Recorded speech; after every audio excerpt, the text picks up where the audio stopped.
আবরার ফাহাদকে যেভাবে হত্যা করা হয়েছিল এটি অত্যন্ত অমানবিক। আবরার ফাহাদ হয়তো মারা গেছে, কিন্তু তিনি হাজারো আবরার ফাহাদ তৈরি করে গিয়েছিলেন, ঠিক। যে কারণে সেই আবরার ফাহাদরা তারা 24-এর গণ অভ্যুত্থান তারা সৃষ্টি করেছে এবং হাসিনার পতন নিশ্চিত করেছে। ঠিক।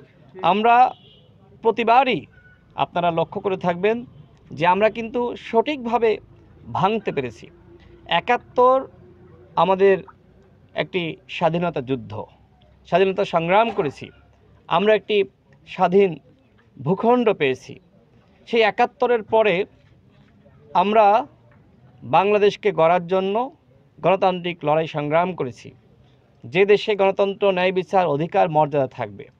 কিন্তু আসলে আমরা বারবার হুঁচট খেয়েছি, ব্যর্থ হয়েছি। বাকশালের বিরুদ্ধে আমরা লড়াই করেছি, আমরা এরপরে স্বৈরাচার এরশাদের বিরুদ্ধে লড়াই করেছি, আমরা ফখরুদ্দিন মঈনুদ্দিনের বিরুদ্ধে আমরা লড়াই করেছি। সর্বশেষ গণতন্ত্র, ন্যায় বিচার, অধিকার, মর্যাদা, সাম্য প্রতিষ্ঠা করার জন্য আমরা হাসিনার বিরুদ্ধে আমরা লড়াই করেছি। এই যে ভাঙার যে লড়াই, মসনদ ভাঙার যে লড়াই, সেই লড়াইয়ে কিন্তু বাংলাদেশের মানুষ তারা উত্তীর্ণ হয়েছে, তারা সফলতার পরিচয় দিয়েছে। কিন্তু আমাদের দেশের রাজনৈতিক নেতৃত্ব তারা গড়া বা রাষ্ট্র মেরামত বা রাষ্ট্র সংস্কারের যে লড়াই, সেখানে বারবার হুঁচট খেয়েছে, ব্যর্থতার পরিচয় দিয়েছে।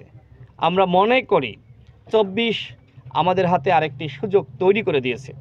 এইবার যদি ভাঙার পরে আমরা গড়তে না পারি, তাহলে এই গণ অভ্যুত্থান অতীতের বিপ্লবের মতন, অভ্যুত্থানের মতন ব্যর্থ হবে।